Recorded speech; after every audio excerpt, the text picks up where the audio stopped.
டிசைன்ல நாம யூஸ் பண்ற லாங்குவேஜ் அண்ட் லேஅவுட் தான் வந்து யூசரோட டெசிஷனை ஃபாஸ்டர் ஆக்குது அப்படின்னு நம்ப முடியுதா?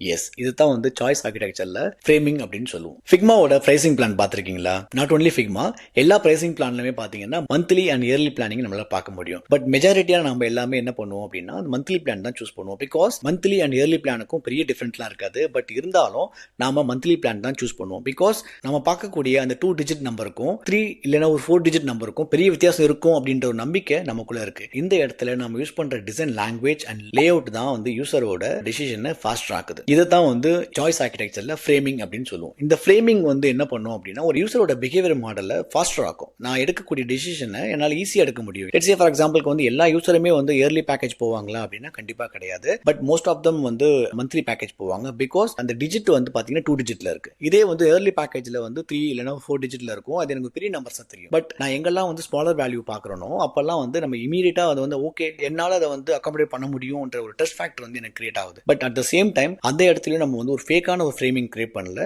பட் ஆனா நம்ம கொடுக்கக்கூடிய அந்த ஃப்ரேமிங் தான் ஒரு யூசரோட டிசிஷனை ஃபாஸ்டர் ஆக்குது. சாய்ஸ் ஆர்கிடெக்சர்ல ஃப்ரேமிங் ஆல்சோ ஒரு இம்பார்ட்டன்டான ஒரு ட்ரிகர் பாயிண்ட் தான்.